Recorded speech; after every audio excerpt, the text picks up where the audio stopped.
सराहना करेगी कि अच्छा काम हो रहा है।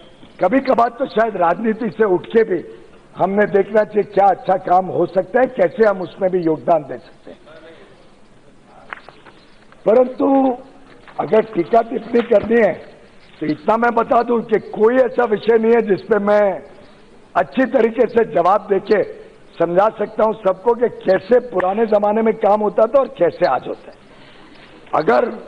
अगर सबको याद नहीं है तो एक बार कई सारे नए मान्य सांसद भी आए हैं, तो मैंने पिछली बार एक जवाब देते हुए पिछले टर्म में मॉडर्न कोच फैक्ट्री जो रायबरेली उत्तर प्रदेश में स्थित है उसका जिक्र किया था। वो भी प्रोजेक्ट 2007-8 में लगभग मंजूर हुआ था, बनना शुरू हुआ था। माननीय अध्यक्ष महोदय, 2014 में जब हम आए वहां एक भी कोच नहीं बना था, एक भी कोच नहीं बना। वहां पे कपूरथला और चेन्नई से कुछ शेल लाए जाते थे, उस पर पेंट करते थे या पेच कसते थे, बोलते थे अब प्रोडक्शन हो गया। छोड़ो जनरल मैनेजर तक अपॉइंट नहीं हुआ था, एक आदमी अपॉइंट नहीं हुआ था, टेम्पररी भेजे जाते थे। जब माननीय प्रधानमंत्री जी ने सत्ता संभाली और उनके समक्ष एक गंभीर विषय आया, उन्होंने तुरंत ऑर्डर किया कि इस पे लोगों को भर्ती किया जाए, अपॉइंट करो अफसरों को और इसमें यहां पे प्रोडक्शन शुरू कराओ। अगस्त 2014 में पहला कोच बन के निकला वहां से। और देखिए अध्यक्ष महोदय, उसके बाद कार्यशैली हर वर्ष हम उसको बढ़ाते रहे प्रोडक्शन को, और ये आज सिर्फ 100% हम LHV कोचेस बना रहे हैं, अच्छे सुरक्षित कोचेस। आपको जान के खुशी होगी कि दिनों रात उसकी प्रोडक्शन हम बढ़ाते रहे और लगभग 711 कोच बने थे 2017-18 में। जब मैं और उसकी क्षमता 1000 कोचेस की है, 711 बने थे 17-18 में। आप समझ सकते हैं कि साधारणतः सरकारी फैक्ट्री में 70% कैपेसिटी यूटिलाइजेशन, तो लोग छाती पीट के अपना गुणगान करते सब जगह, पर हमारे प्रधानमंत्री संतुष्ट नहीं होते हैं किसी काम से। माननीय प्रधानमंत्री जी ने मुझे पूछा 711 बने तो ज्यादा क्यों नहीं बन सकते? अगर सब उसकी कैपेसिटी 1000 ही है, 711 बन रहे और कोई फैक्ट्री इतनी नहीं बनाती है। बोलो ना, मैं खुद आऊंगा देखने के लिए।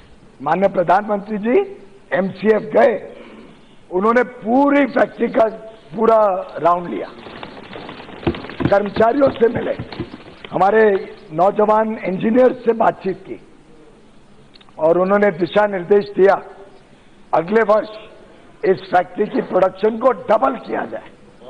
और हमने 18-19 में 1425 कोच बनाए वहां। 1000 की फैक्ट्री की क्षमता ने 1425 कोच बनाए और डबल किया। स्वाभाविक है, हमने नामुमकिन को मुमकिन करने के ऐसे में सैकड़ों उदाहरण दे सकता हूं रेलवे के।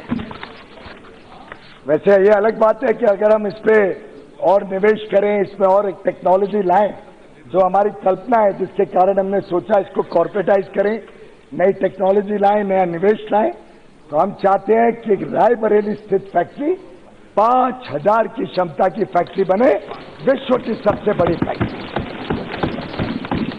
और सोचिए कितने लोगों को नौकरी मिलेगी, कितनी एंसिलरी यूनिट्स छोटी चारों तरफ आएंगी, कैसे छोटे हमारे उद्योग को, व्यापार को बल मिलेगा। ये है सोच है सरकार की, और वहां से फिर निवेश होगा पूरे विश्व में। भारत के बने हुए ट्रेन, भारत के बने हुए ट्रेन सेट, भारत के बने हुए कोच पूरे विश्व में जाके चलेंगे। मेरे हिसाब से यार यू प्लीज कीप क्वाइट। और मेरा अंतिम आग्रह है सदन के अंदर, कई बार ये कहा जाता है कि हम रेलवे को प्राइवेटाइज करने जा रहे हैं। अब मेरा तो वैसे गला जल्दी बैठ जाता है, पर गला फाड़ के बार बार बोल चुके हैं कि कोई रेलवे को प्राइवेटाइज कर ही नहीं सकता है। रेलवे को प्राइवेटाइज करने का कोई मतलब ही नहीं है, कोई सवाल ही नहीं। लेकिन अगर कुछ नई सुविधाएं आती हैं, एडिशनल कोई नए प्रोजेक्ट्स लगते हैं, कोई नए रूप से टेक्नोलॉजी लाते हैं, कोई नई क्षमता बढ़ाते हैं, ट्रैक्स की, रूट्स की, लाइंस की, कोई नए स्टेशन बनाने को तैयार हो जाते हैं, कोई जगह पे high speed train, semi high speed train चलाना चाहते हैं। तो मैं समझता हूं तो देश हित का काम है, निवेश को इनवाइट करना चाहिए। बिल्कुल बिल्कुल। कई सारे विषय उठाए गए।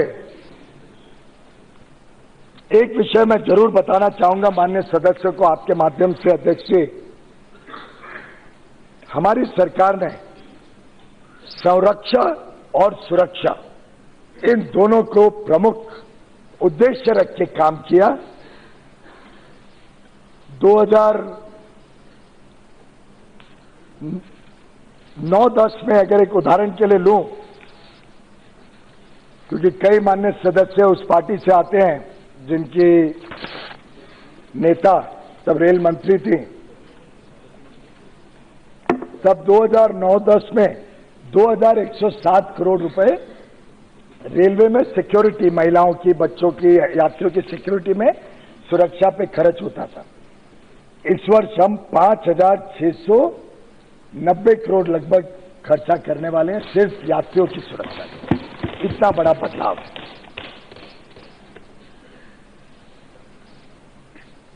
अगर हम एक्सीडेंट्स की संख्या देखें माननीय अध्यक्ष जी, 2004 से 9 के बीच लगभग 206 एक्सीडेंट एवरेज हर वर्ष होते थे, 206। 2009 से 11 के बीच 153 एक्सीडेंट्स। हमारे समय घट के वो 100 से भी नीचे आ गए, 95.6 एक्सीडेंट्स हर वर्ष होते हैं। तो यानी हमने एक्सीडेंट्स भी कम किए और एक्सीडेंट्स में जो लोगों की जान जाती थी उसका फिगर 2009-11 में लगभग 300 तक पहुंच गया था। उसको हमने आज घटा के शायद 50 के आसपास,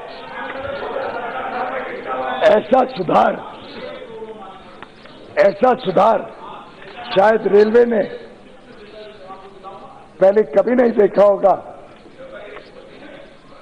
एक विषय